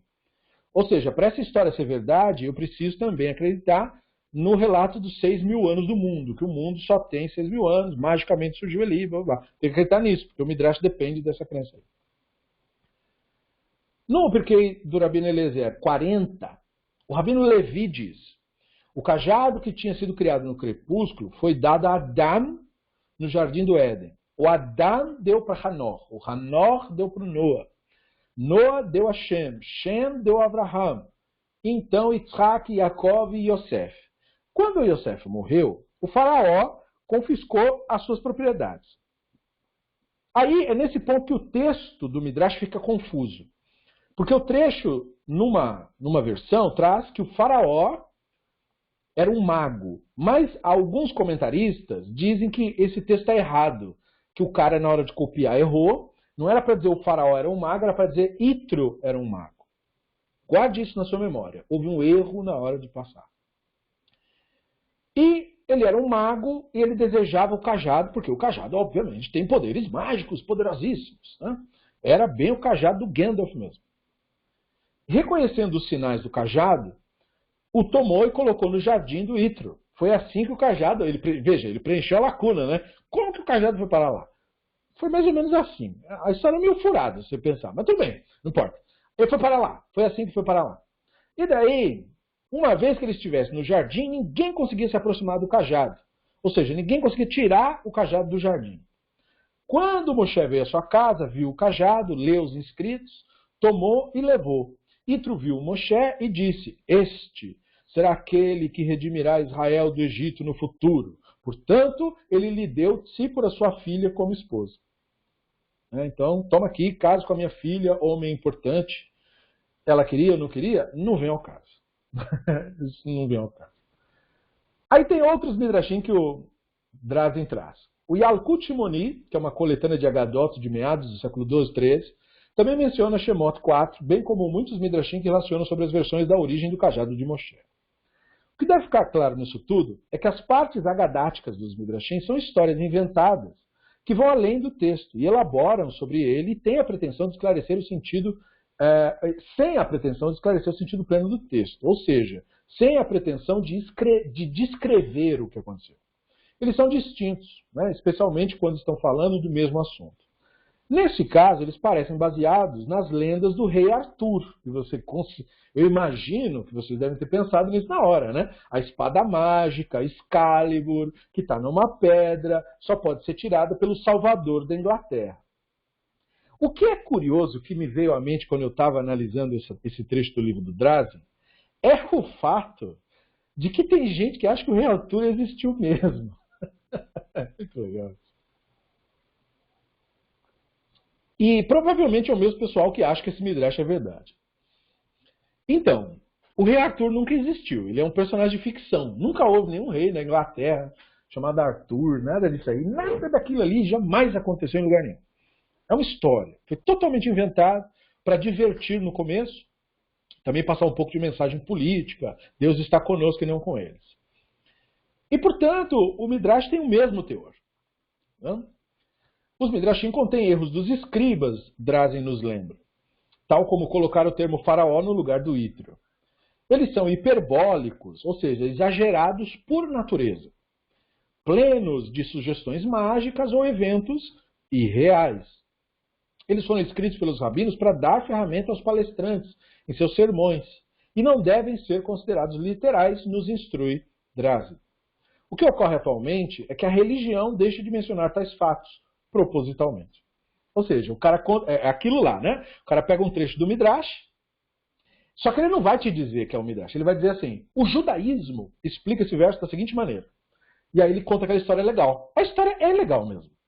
Só que você fica com a impressão de que os judeus e o judaísmo acredita dessa forma. Não é verdade. Aquilo é só uma história. Nem é considerada literal por todo mundo, pela maioria das pessoas. Não é. E é claro que a história tem outras versões, não tem só aquela versão. Não é? Nem a Torá tem uma mesma versão para as coisas. Até o relato do Bereshit tem duas versões do negócio. Não é? Por quê? Porque eram duas tradições distintas. Uma contava de um jeito e outra um pouquinho diferente, porque não concordava com tudo que o outro dizia. Então, parece que, embora as versões sejam diferentes, as narrativas guardam similaridades, porque isso é natural. Quais são os midrashim que guardam similaridades? Os que ficaram mais famosos, obviamente. Muitos midrashim são muito famosos, são muito felizes. Uma história muito bacana. Né? Pode até não ser verdade, mas bem que poderia ser. Né? Como eu costumo dizer sobre obras de ficção. Como eu gosto de obras de ficção. Né? Mas o que eu uso para definir uma boa obra de ficção? Eu, no caso. Né? Não estou ditando regra para ninguém. Mas eu uso o seguinte critério. Ficção boa para mim é aquela que me faz desejar que ela fosse verdade. Esse é o meu critério por uma boa série, por um bom filme. É que aquela história lá, eu fico com vontade de que aquilo fosse verdade mesmo. Né? Independente se o universo é utópico ou distópico, isso não vem ao caso. Mas, às vezes, uma história fictícia é tão bem elaborada que você fala, cara, bem que poderia ser verdade isso. Né? Seria um mundo totalmente diferente do nosso. E esse é o papel da arte, esse é o papel da produção literária e hoje cinematográfica, nos fazer sonhar, nos fazer olhar com uma outra perspectiva a coisa. Né? E, portanto, esse é o caso também aqui. O Midrash ele é feito para enriquecer o pensamento. Né? Então, por exemplo, o Drazen nos dá, né? Muitos Midrashim falam do cajado, que é o nome divino inscrito. Né? Falam dos sinais, mais ou menos a mesma ideia, entendeu? Eles concordam com isso. Por quê? Porque isso funciona. E aí é assim, com histórias que funcionam, que são testadas, que encantam. E será testada em campo. Né? Você chega numa sinagoga, conta essa história. Tem uma baita de uma reação. Aí você começa a ver essa reação se repetir em vários lugares, aquela história meio que pega, fixa. Isso funciona. Você conta para uma pessoa de outra cultura, tem um impacto parecido. Foi assim que foi desenvolvido os estudos do Joseph Campbell, né? Que também era patrício nosso, sobre os mitos e as mitologias do mundo. Quem nunca leu a obra dele deveria se obrigar a ler, porque é de uma informação enriquecedora para além da conta e nos mostra o ponto em comum das histórias e narrativas que são criadas no mundo inteiro. Todas as lendas e ficções criadas no planeta, elas possuem elementos em comum. E muita gente acha que isso é mágico. Né? Olha, que coisa mágica, esses povos nunca se viram e contam histórias parecidas. Mas a questão é que aquilo que encanta a psique humana é parecida. Os povos podem nunca ter tido contato, mas os seres humanos são os mesmos. Então é claro que o resultado, na hora de purificar a história e ela ir se aperfeiçoando, ia culminar mais ou menos na mesma coisa, que é hoje o que roteiristas e demais produtores dessa área literária e também audiovisual chamam de a saga do herói. Ou seja, um jeitão de contar uma história que tem elementos fixos e que são retratados sempre de uma mesma maneira para tornar a história encantadora. Então você tem a saga do herói, por exemplo, na saga dos Jedi, né, contra a luta do Império, todo o desenvolvimento do personagem, desde o comecinho, das suas origens humildes, quando ele é chamado para aquela aventura, e ele tem medo, ele recusa, e ele depois avança, e tem um sábio que o aconselha, e não sei o que. Esses elementos todos estão presentes em todas as mitologias que o ser humano já criou nesse mundo. E, portanto, o Midrash ele é mais uma representação, uma riquíssima representação, porque tem muitos livros sobre isso. Sobre essa capacidade de contar histórias e aperfeiçoando as histórias e encantar as histórias eternas da humanidade. Né? Que muitas vezes foram criadas como uma crítica, ou foi criada como uma análise, ou foi criada para passar uma ideia, e que com o passar do tempo a motivação inicial deixa de ter importância, porque às vezes o negócio ganha um novo significado. O Midrash não é diferente disso. Então, duas interpretações o Drazen nos traz. Existem duas interpretações desses Midrashim. A primeira diz que são orientações guiadas por Deus. Um argumento que pode ser chamado de teocêntrico. Ou seja, o Midrash é criado para agradar o Deus. Então, Deus é o centro das atenções do Midrash. Você tem que ler o Midrash ou estudar o Midrash, porque o Deus está de olho aí como você vai reagir com a história. Então, nesse caso, o cajado seria um símbolo de atividade. Seria usado para muitos propósitos, como ajudar o idoso ou pessoa com deficiência a caminhar, serve para apontar para alguma coisa, serve como um cedro, e para governar, no caso, né? E o nome divino nele representa a sua essência, ou seja, o nome frequentemente usado no mundo antigo, na literatura rabínica, hebraica, como o sentido de essência. Né? Quer dizer, o nome divino não é um substantivo próprio. Né? O nome divino é uma representação do que seria a essência do divino. No caso do tetagrama, é o que o Hashem diz para Moshe. O que quer dizer o tetagrama? Ele mesmo já explicou na mesma hora que falou. Né? Tetagrama quer dizer sou. Né? Quer dizer, eu sou. Simplesmente isso. Sem definições. Então o tetagrama aponta para isso, aponta para o momento presente. Isso é uma essência do divino, porque é a unicidade absoluta, que só pode ser percebida no momento presente. Então, a ideia de nome divino escrito no cajado sugere essa ideia de associação do ser humano com a essência divina. O ser humano que carrega o cajado é o ser humano que está unido, por assim dizer, com o divino. Como é que seria essa associação? Então, o cajado com o nome divino representaria, de acordo com a visão teocêntrica, que quando envolvidos em atividades cotidianas, usando o cajado para caminhar e tal, por exemplo, as pessoas devem centralizar suas ações ao divino. Tudo que você tem que fazer é para o Deus. Né? Você tem que comer para o Deus, beber para o Deus, Deus está querendo ver o que você faz, quando você põe a roupa, tudo que você faz é para o Deus. E, portanto, é uma visão teocêntrica. Você existe como se fosse um servo que nunca tem férias. Você tem que estar sempre servindo, sempre atendendo ele, sempre fazendo o que ele quer, ele está de olho. Né? E você só é feliz assim. É como aquela ideia do antigo pensamento grego, de que as pessoas nascem nas suas determinadas condições sociais. Quem nasce escravo, por exemplo, não pode se revoltar porque isso aconteceu. É a sua natureza, você tem todas as qualificações, ferramentas, capacidades para ser um escravo. Portanto, se você for um escravo, aceitar a sua condição, aceitar o seu destino, você será feliz, muito feliz, porque o escravo que serve com todo o seu coração, esse é o verdadeiramente feliz. Da mesma forma que o soldado nasceu soldado, ele só é feliz na guerra. Ele nunca vai ser feliz quando tiver paz, quando tiver... Não, ele nunca vai ser um feliz fazendeiro, nem um feliz vendedor. Ele tem que estar matando alguém ou alguém está tentando matar ele. Tem que estar em conflito. Por quê? Porque é assim que ele é feliz. Ele nasceu para isso. Então os gregos ensinavam essa ideologia. Essa ideologia, ela promulgou, ela se espalhou pelo mundo inteiro. Né? E ela foi interpretada e reinterpretada por diversos povos e ela foi absorvida por grande parte da comunidade judaica nessa visão. Então nós, em relação ao divino, somos escravos eternos do divino. Nós não somos felizes. Nós dependemos dessa servidão para conseguir ser feliz. A Glaucia acrescenta, né? O Deus fica te acompanhando, olhando tudo que você faz, inclusive quando você está no banheiro. Você sabe que até para isso esse pessoal encontrou a resposta? É muito interessante. Uma vez eu ouvi de um cara refletindo sobre as questões, eu era muito novo, eu não tinha a menor noção nem do que eu estava fazendo no mundo. Mas eu perguntei para o Urav, eu ainda estava em Yeshiva, sobre essa questão da onisciência e tal. Isso aí não tem um conflito, porque eu tinha acabado de estudar um trecho do Shulchan Aruch que fala sobre as questões de pureza, impureza e as questões da higiene pessoal, que o Shulchan Aruch tem regra até para isso. É muito doido o controle da religião, né? E aí eu falei para ele, mas essas regras não entram em conflito com toda a questão da presença divina e tal, e tal, e tal, porque os rabinos dizem que tem que ter uma distância entre coisas sujas e não sei do que, e tudo isso. Ele falou, não, mas quando você vai ao banheiro e tal, os anjos que te acompanham ficam na porta, eles não entram junto. E na hora, a gente estava de saída, eu falei, tá bom. Mas só no outro dia me ocorreu assim, mas que diferença isso faz para ele? Ele não enxerga através da porta? Tipo, a porta é um bloqueio? Enfim, deixa quieto. Entendeu? É muito doido esse negócio, né? Mas tudo bem, essa é a visão teocêntrica.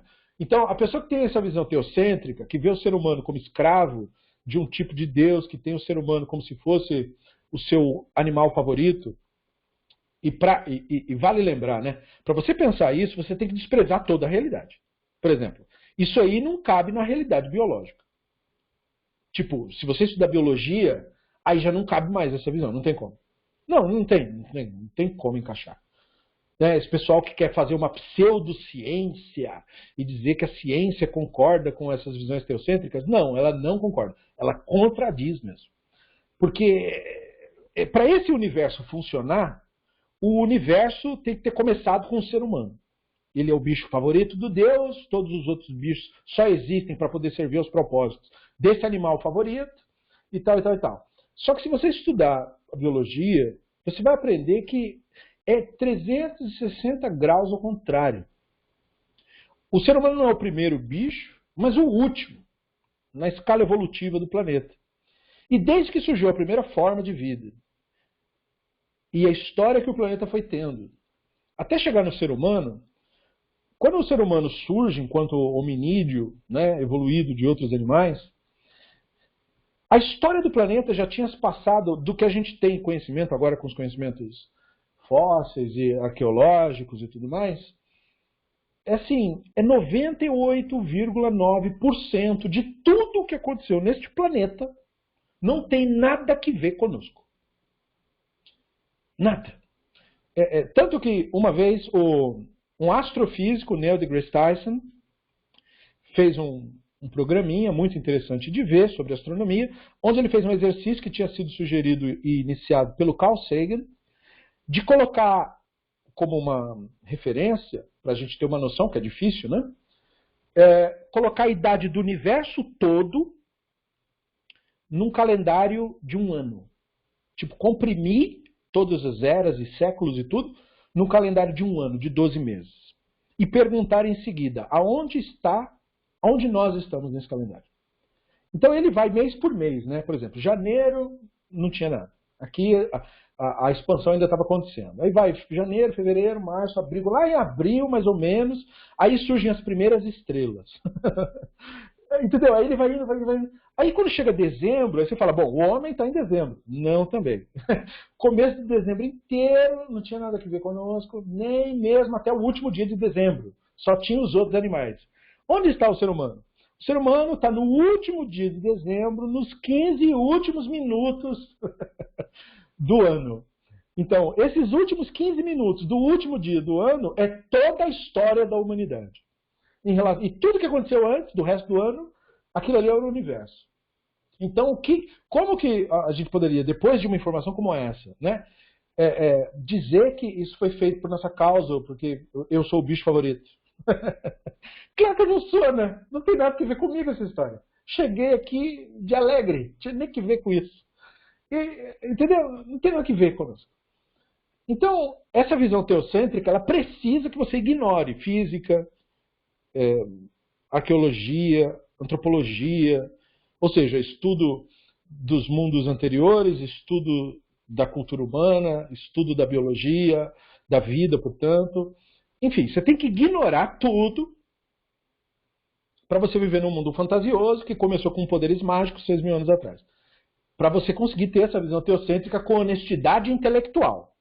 Dá para também conseguir fazer isso sem honestidade intelectual, que é o que a maioria faz. Ou seja, o cara sabe da verdade, da biologia e de tudo, mas ele propositalmente ignora porque às vezes usa a religião para ganhar dinheiro. Então, deixa pra lá. Né?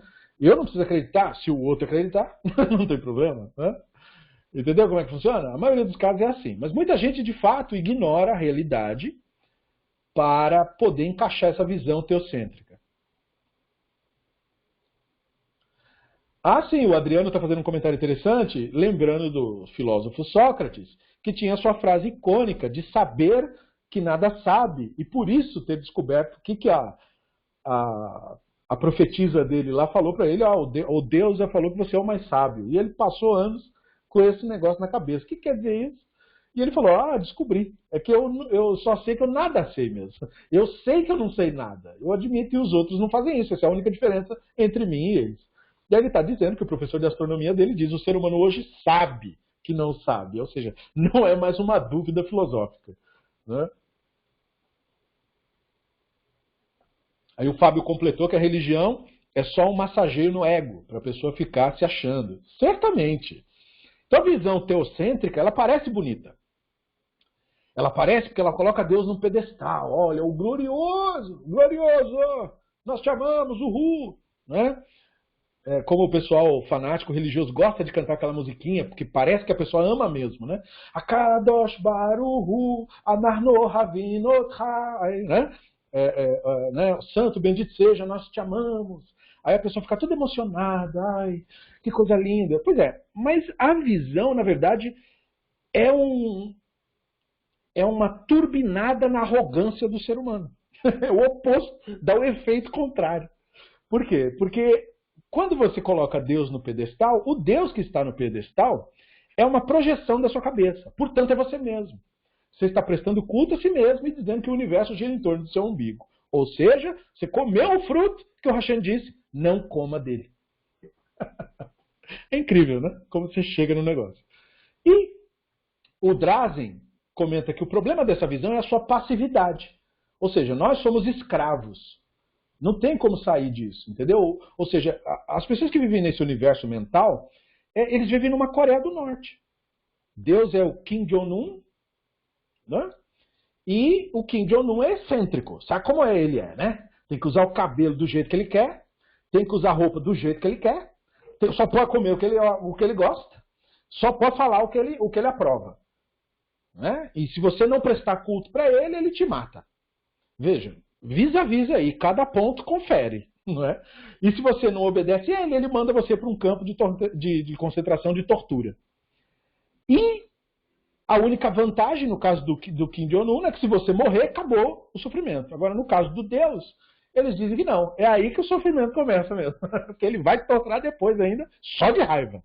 Então é pior. Então ele é pior que o Kim Jong-un. Ele é um ditador celestial. E aí, olha só o tipo de mentalidade que grande parte da sociedade presta culto. Porque a maioria das pessoas pensam Deus desse modo aí. E aí você entende as visões das pessoas. As visões autoritárias, as visões de que você não pode ficar aí falando disso, você não pode querer tocar nas nossas tradições e não sei do que. Vem disso. Vem desta visão autoritária, essa visão que se impõe a despeito do outro, que não respeita a existência do outro e que quer normatizar tudo para tudo ser de um jeito só. Por quê? Porque o Deus é excêntrico. Ele não gosta. E aí, como ele não gosta, e você é o bicho, você não existe, você não vale nada, então você é só um escravo, tem que fazer o que ele quer, senão ele te mata. E assim você vai ver governos agindo, imitando o divino. Esse divino entre aspas aí. Né? Governos agindo dessa mesma maneira e o cara acreditando piamente que, estou fazendo isso em nome de Deus, essa é a verdadeira moral. Vai vendo para onde isso anda. Muito bem, então, o problema dessa visão, o Drazen nos diz, é a sua passividade. É parecida com aquele sendo apaixonado por alguém, né, só de olhar de longe sem nunca dizer nada ou conversar com a pessoa. Né? O que sente não resulta em nada e não proporciona nada. Porque essas pessoas vão dizer que são espirituais, mas nada do que elas fazem gera ou tem que ver com a espiritualidade. Porque espiritualidade não tem que ver com livro, espiritualidade não tem que ver com crenças, espiritualidade não tem que ver com opiniões, espiritualidade não tem que ver com nada disso. Tem que ver com você, com o ser humano que você é. E o que é mais desprezado na visão teocêntrica é justamente o ser humano. Por isso que ela é teocêntrica. A outra o Franklin faz um adendo, né, às nossas reflexões, dizendo assim, eu não sei nem o que é pior. Se é o Deus déspota ou se é o papai de mão aberta. Pois é, os dois são ruins, né? Porque se for o déspota, todo mundo é torturado. Mas se for o de mão aberta, é pior ainda, porque aí cria um monte de seres horríveis, não é? Que não tem a menor consideração pelo outro. Exatamente. Os dois aí talvez andem meio juntos. Até porque o déspota é imaginado como um papai de mão aberta. Lembre-se disso. Nem morrer você não morre se você fizer tudo que ele manda. Olha, tem muitos presentes. Né? Ele é o papai que compra o filho com presentes. Percebe? Ele faz sua cabeça contra os outros. Mas se você entrar na minha aqui, vou te dar até um planeta, alguns dizem. Para você dominar e escravizar os outros. Você vai ter seus próprios escravos. Imagina que legal. Aí eu vou te ensinar as manhas de como tratar os escravos. É assim que funciona. Você parece uma brincadeira, mas o pior é que a gente fala isso mesmo. É muito doido isso, cara. Então, assim, essa é uma visão. A outra interpretação desses Midrashim inverte a ênfase. Em vez de ser teocêntrica, essa visão procura algo para a melhoria do ser humano e da sociedade. Foca na humanidade, no uso da inteligência humana e, portanto, é chamada de antropocêntrica, focada no homem. Hoje nós chamaríamos isso de humanista, focada no ser humano. Coloca o ser humano acima da religião, acima das loucuras do ser humano, que é simplesmente a seguinte avaliação. Por que eu não posso colocar o Deus acima do ser humano? Porque o Deus é uma ideia. Você não pode apontar o dedo e dizer qual Deus, que Deus você está falando? De qual Deus? De qual religião? De qual grupo? Então, quando você tem a visão teocêntrica, você coloca um fruto da sua imaginação como um ídolo para as pessoas seguirem. Mas as pessoas não estão seguindo Deus nenhum nesse caso. Elas estão seguindo o que você acha que seria o Deus. Mas quem falou que o que você acha que seria o Deus é o Deus mesmo? Geralmente não é. É a loucura. Não é? Inclusive, vidas humanas são perdidas e foram, como vocês bem sabem da história das religiões, boa parte das guerras que o ser humano teve no mundo, ou seja, quando um ser humano assassinou outros seres humanos, a motivação principal é a religião, é o Deus, é as convicções, é a verdade. Então a visão teocêntrica é perigosíssima, porque está faltando um elemento para ela ser verdadeira, que é o elemento tel. O Deus mesmo, vim dizer, não, é o que eu acho. Você nunca vai achar isso daí, você vai achar um fulano dizendo que ele diz o que o Deus acha. Não, mas eu não quero isso, eu quero saber o que ele mesmo acha. Ah, mas isso não tem como. Então, se não tem como, por que você está falando que está falando no lugar dele? Então, por isso que essa visão é uma visão perigosíssima. A visão muito mais lúcida é a visão antropocêntrica. O que vale mais é o ser humano. E aqueles que reconhecem tal visão, diz o Drazen, dizem que o cajado que contém o nome divino, mas é usado por seres humanos, ganha sua significação por isso. Então, mesmo que as pessoas estejam envolvidas nas ações focadas no divino, uma celebração, por exemplo, o Shabat, ele dá o exemplo do Shabat, elas devem pensar não em como Deus vai gostar do meu Shabatinho, entendeu? Não, elas têm que pensar em como essa observância ritual que eu estou fazendo pode beneficiar outros seres humanos. Como pode me beneficiar? Como eu me torno uma pessoa melhor com isso? Porque que adianta eu passar a vida fazendo Shabat e ainda roubar os outros, e ainda caluniar, e ainda destruir os outros, muitos casos até matar. E aí estou fazendo, nunca falhei. Shabat está sendo feito. Ou seja, o Deus está sendo agradado. Mas o que adianta isso? Segundo essa outra visão, a visão antropocêntrica, se você destrói, se você espalha injustiça no mundo, se o Deus se agrada disso mesmo assim, são dois psicopatas, você e ele. E aí o que o antropocêntrico vai falar? O que o teocêntrico vai falar? Ah, você blasfema. Contra o seu Deus imaginário, eu blasfemo mesmo. Eu não o respeito. Ele é uma figura horrível, tão horrível quanto você. Não é? Porque a divindade não pode ser confundida com o fruto da imaginação dessas pessoas. O que eles estão chamando de Deus é o próprio umbigo. É o próprio delírio. A pessoa está pegando os próprios preconceitos e dizendo que são vontade divina. Pera lá. Não tem nada que ver com Deus isso daí. Isso daí você tirou de você mesmo. Essa sujeira toda vem de você, não vem de Deus. Deus não tem nada a ver com isso. E essa é a sanidade que a visão antropocêntrica proporciona. A Glauci complementa, um Deus fominha que só come o dia todo. Pois é, exatamente. Quer dizer, não pode, né? Não tem condição para uma pessoa lúcida. Então, veja, eu não quero saber o que o Deus vai achar do meu Shabat. Eu não estou fazendo isso por causa do Deus, eu estou fazendo isso por mim. Estou fazendo isso para beneficiar uma pessoa, estou fazendo isso para celebrar a vida, para celebrar a existência. O divino é uma motivação que eu tenho nesse objetivo. Mas o divino precisa do meu Shabat? Não. Como? Ele precisa de quê? Ele não precisa de nada. Nem de Shabat, nem de religião, nem de nada disso. Então, tanto faz se você faz isso ou se você não faz isso. A grande questão é como é que você está lidando com os seres humanos à sua volta. Você se torna... Se você tem o exercício de uma religião, você não se torna uma pessoa melhor por causa disso, de nada serve essa porcaria dessa religião sua. Larga isso daí pra lá. Porque você não fica melhor, você só fica pior. Então é melhor que não tivesse. Porque aí seria um ser humano mais natural, quem sabe, menos preconceituoso, mais tolerante, capaz de aprender. Então a pessoa sem religião é muito melhor do que a pessoa com religião, sem sombra de dúvida. Não é? Porque a grande parte das pessoas segue a visão teocêntrica, por isso são tão horríveis. Por isso nós vivemos numa sociedade tão difícil, tão injusta, tão apática. Não é? E esta é a verdadeira blasfêmia contra o divino. Não é o oposto. Não é quando você coloca o ser humano acima de tudo. Porque quando você coloca o ser humano, a vida humana acima de tudo, você acaba reconhecendo outras coisas. Né? Como a própria vida no planeta, como a própria natureza.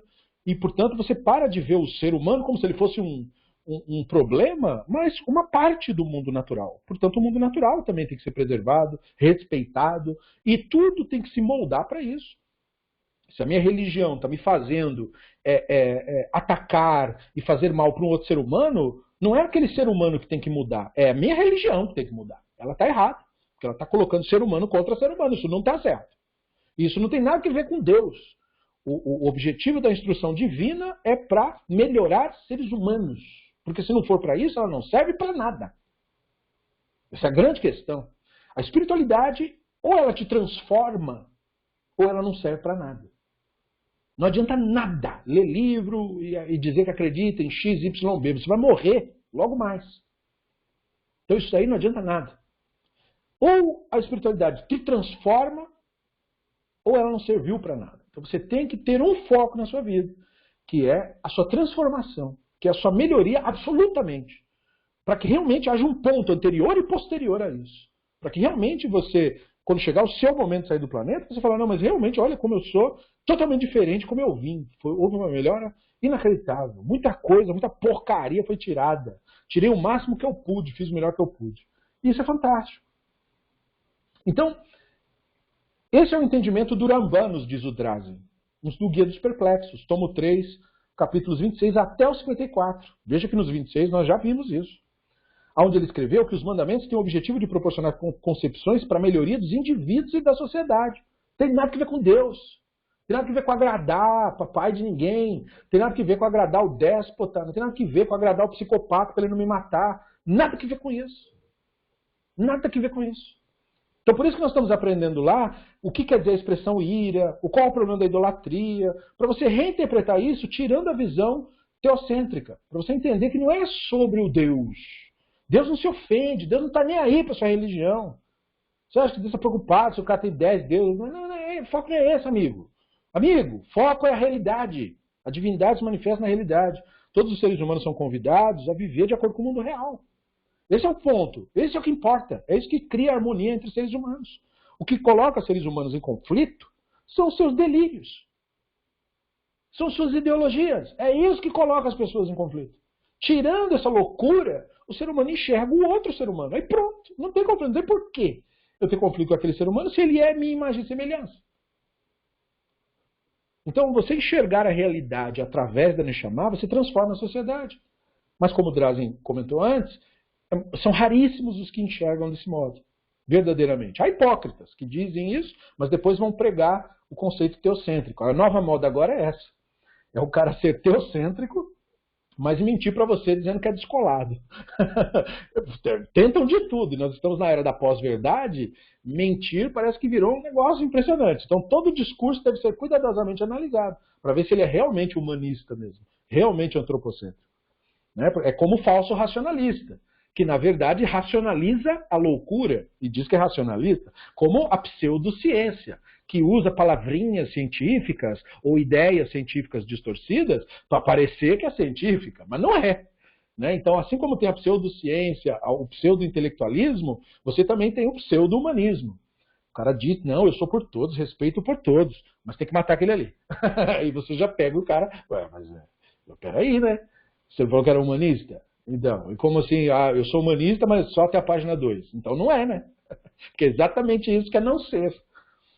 Então, o grupo que entendem parábolas de Midrash como teocêntricas são os mistificadores. O Drazen diz com todas as letras, para que, enfim, eu vivo dizendo isso, mas às vezes de tanto eu falar, mas só o Ben Silva fala isso. Então, o Drazen diz com todas as letras. Os mistificadores são essas pessoas. É claro que eles negam, porque isso é feio, principalmente agora. Mas dependendo da educação da pessoa também, depende. Se a pessoa não teve assim, uma boa formação, ele não sabe que isso é feio. Então ele vai orgulhosamente dizer que é teocêntrico. Mas uma pessoa que estudou um pouquinho já sabe que isso é feio. Mesmo assim, faz por aliança. Então são os mistificadores. E não raro, ele coloca não racionalistas, e também no sentido de antirracionalistas. E o grupo dos que são antropocêntricos são os racionalistas, que entendem a divindade e a natureza, requerem atividade e foco na realidade. Então, em resumo, apesar de os rabinos terem escrito narrativas que eles imaginaram, Agadot, em muitos midrashim, nos 2 Talmuds, eles explicaram que judeus deveriam compreender o sentido pleno da Torá. Deste modo, eles ensinam que devemos ler a Torá semanalmente, 2 vezes no hebraico, que é a linguagem profética, e 1 vez no Targum, que é o sentido simples. Mas os midrashim têm enorme valor ao lado disso, porque são exercícios linguísticos, imaginativos, provocações, para a reflexão, que é isso que é necessário para o desenvolvimento intelectual. Não devem, porém, ser considerados literalmente, nos instrui Drazen. As várias versões sobre a origem do cajado de Moshe servem de exemplo disso. Qual é a verdade por trás disso? É que tudo aquilo ali foi invenção. Não tinha nada de cajado, nem de mágica, nem de nada disso. Nada disso. Nada. Não tem que ficar pensando qual é a origem. É a mesma coisa você querer procurar Excalibur. Você não vai achar, porque não tem Excalibur nenhuma. Aquilo é só uma história, uma representação. Mesma coisa você sair por aí procurando Eldorado. Não tem Eldorado. Mesma coisa você sair por aí procurando o elixir da juventude. Não tem nenhum elixir de juventude nenhuma. Então, diferentes autores deram origem a diferentes histórias ao imaginarem isso. As histórias foram comunicadas oralmente no começo e as mais famosas foram depois colocadas por escrito. Muito foi ganho e também perdido de informação nesse processo. O redator também interferia na hora de transmitir. Ou seja, não se deve também pegar nenhum livro de Midrash como se ele fosse a fiel descrição do que o suposto autor... Não, tudo tem que ser analisado. Foi assim que descobriram que o Zohar é uma farsa. Por que antes do Gershon Scholem isso não era muito claro? Porque ninguém tinha pegado material do misticismo e feito uma análise crítica. acadêmica. Ele foi o primeiro a fazer isso. Veja quão tardio. Então todo mundo antes dele lia isso como quem lia a Bíblia. Né? Falando da cultura mais cristã, ou seja, a verdade, a verdade. Entendeu? Perdeu a noção. Essa falta de sensibilidade não foi perdida agora. Ela foi perdida desde o século XVI. Muito antes disso, desde o século XIII, eu diria. Ou seja, desde que o misticismo surgiu, ele meio que burlou essa capacidade de ler através dos textos e começou a pregar Midrash como se fosse verdade. Basicamente, o Zohar é isso, ele é um livro de Midrash. Nada do que está escrito ali é verdade, nada. E a informação mais importante não é verdade, que é a que ele foi da autoria do Shimon Bar Yochai. Não é verdade também. Então, se isso não é verdade, nenhum resto é verdade. Mas ele é uma história. Ele tem que deixar de existir? Não, ele é um Homilias. Ele tem o mesmo valor de Harry Potter. Ele não é verdade, mas tem histórias legaisinhas lá. Tem historinhas bonitinhas assim e tal. Mas você não tem que achar que aquilo tem nenhum tipo de seriedade, autoria, nada disso. Aquilo ali foi inventado, tirado com uma mistura de várias outras mitologias. Não é nem o texto místico mais importante que tem para quem estuda isso de maneira acadêmica. Mas é interessantezinho, tem umas coisinhas bonitinhas. Só. Mais nada. Não tem nenhum tipo de valor sobrenatural nenhum. Exceto, é claro, para os teocêntricos.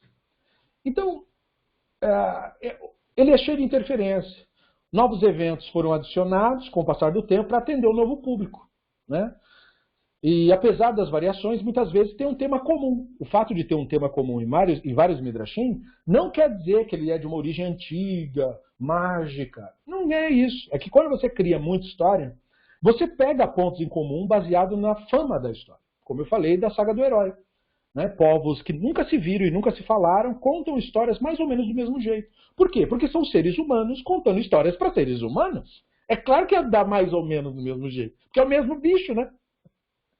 Então, é possível que as lendas sobre o cajado de Moshe tenham sido inventadas para instruir o povo sobre o relacionamento dos seres humanos com o divino.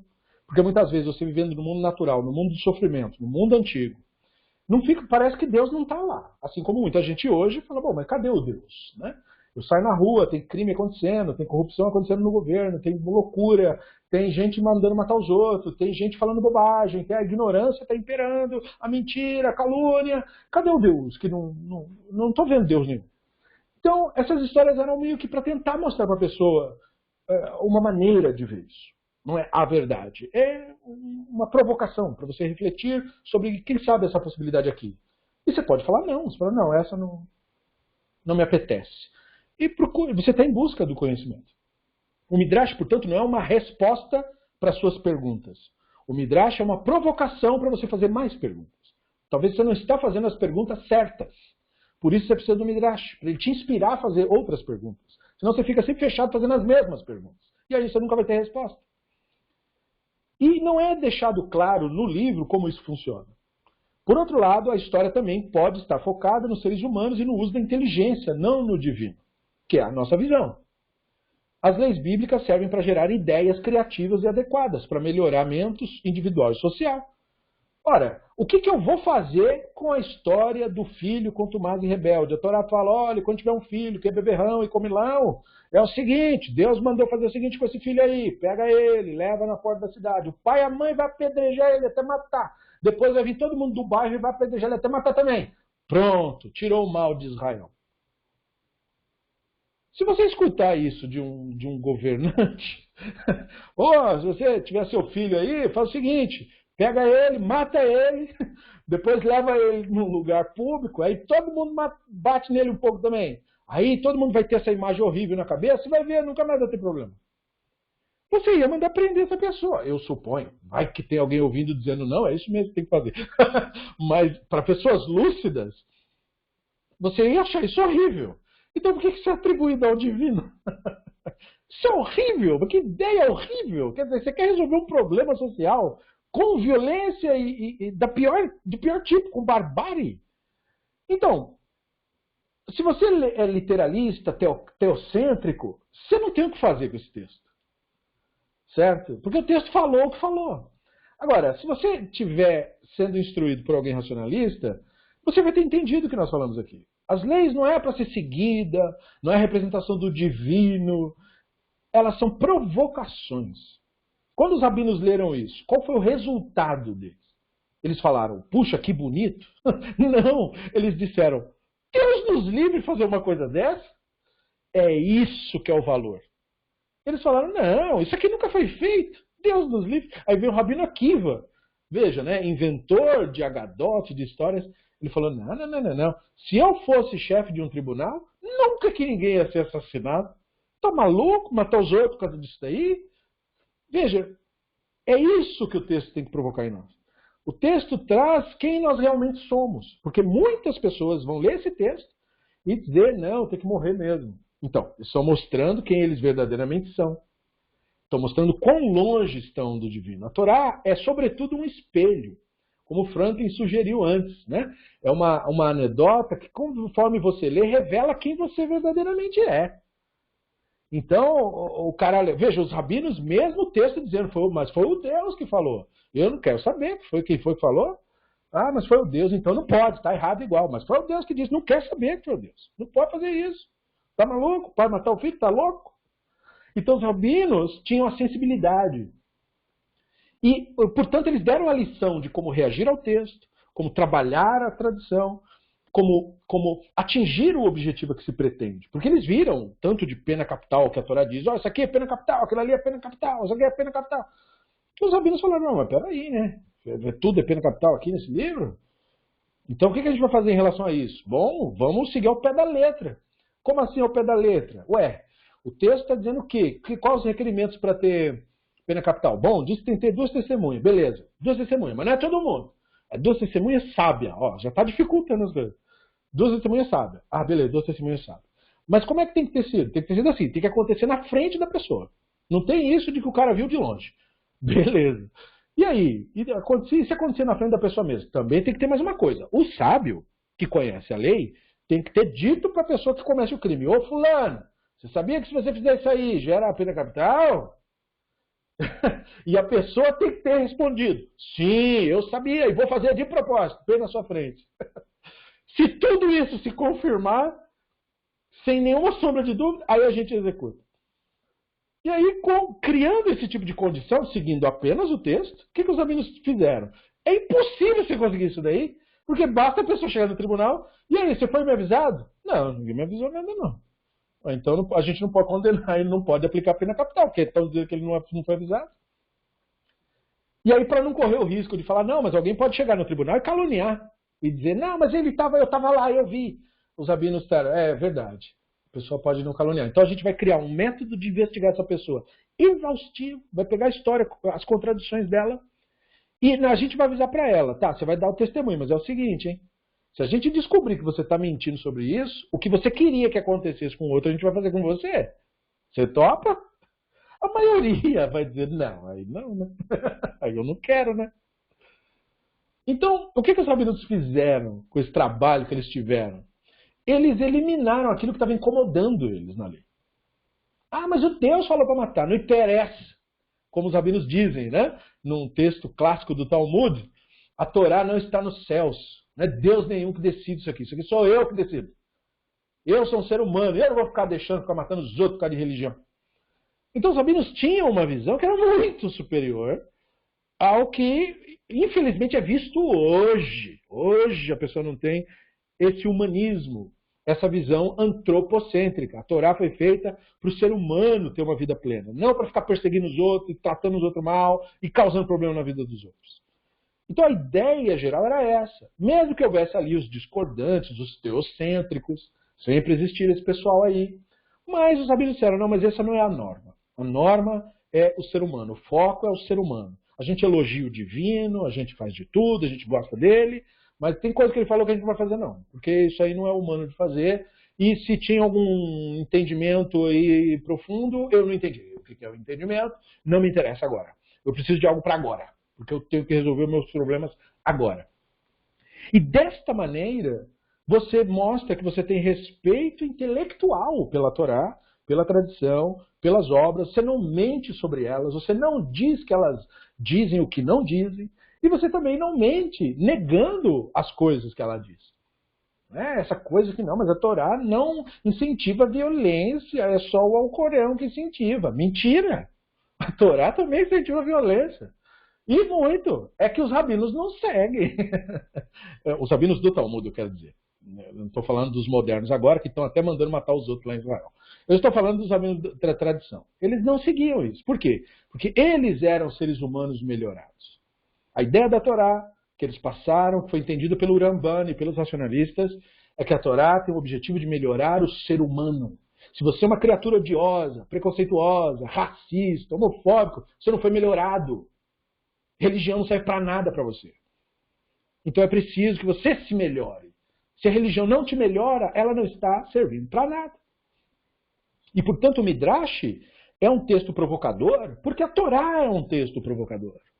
E os rabinos, simplesmente inspirados na Torá, criam mais e mais histórias, mais e mais provocações, porque, no fundo, é isso que nós queremos. Nós queremos que a pessoa se liberte intelectualmente, olhe para onde ela não quer olhar, investigue o que ela não quer investigar, questione o que ela não quer questionar, para que ela se torne uma pessoa melhor. Então, essa concepção, apesar de estar sendo expressa midrashicamente, é a base do ensino racionalista do Rambam, algo que será mais explorado nos próximos capítulos aqui do nosso livro. Por enquanto, nós ficamos por aqui.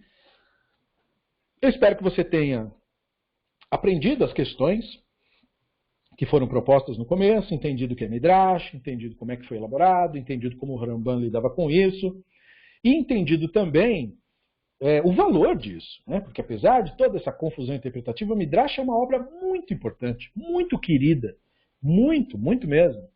E não precisa, mas não é verdade, mas não tem problema não ser verdade. Isso aí é de menos. A história tem um valor imenso, né? E boa parte da nossa visão de mundo é construída e inspirada através disso mesmo, da nossa capacidade, enquanto seres humanos, de contar histórias. Então nós ficaremos por aqui. No próximo capítulo nós avançaremos em temas mais interessantes desse livro interessantíssimo do Drazen. Espero que vocês estejam curtindo, né, a descoberta de tudo isso, para quem está descobrindo ou para quem está revendo.